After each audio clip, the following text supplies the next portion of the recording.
All right, let's talk about consciousness. That thing in your head making you you.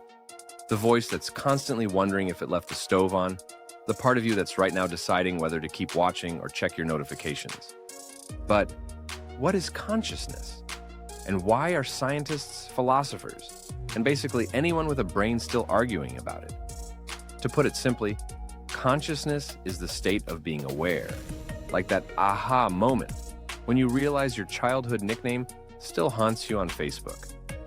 But jokes aside, consciousness is one of science's biggest mysteries.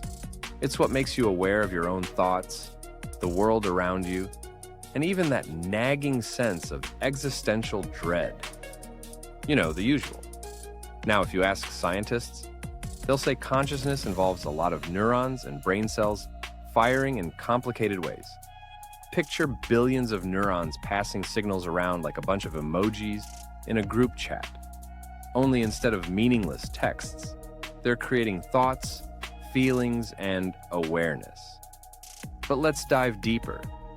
There's something philosophers call the hard problem of consciousness. Yep, that's the real name. The easy problem, which, trust me, isn't actually easy, deals with how our brain processes information, why we react to a beautiful sunset or stop for red lights. But the hard problem is, why are we aware of it all? Why do we feel like we're in control? To make it relatable, imagine you're a smartphone. Easy, right?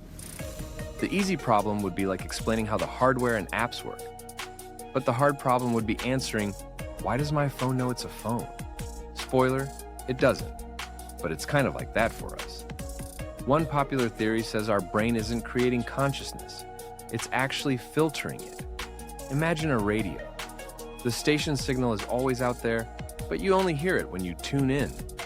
Some scientists think our brains tune into consciousness waves floating around. Kind of spooky, right? But hey, it means we're all just catching a cosmic broadcast. Then there's the Integrated Information Theory, or IIT. This one's all about connections. According to IIT, the more complex and interconnected a system is, the more conscious it becomes. Imagine trying to untangle a huge ball of headphones and, in the process, somehow creating consciousness. Because in this theory, the complexity of connections actually gives rise to awareness. Finally, we have panpsychism. This one's a bit wild. Panpsychism says that everything has a tiny bit of consciousness, not just humans and animals. Think rocks, plants, maybe even your coffee mug. So, yes, next time you stub your toe on the corner of your bed, remember, your bed might just be a little aware of it too. Or maybe it's laughing at you. So, where does this leave us? Consciousness is part philosophy, part neuroscience, and maybe part who knows what. And the best part, no one really agrees. But one thing is clear.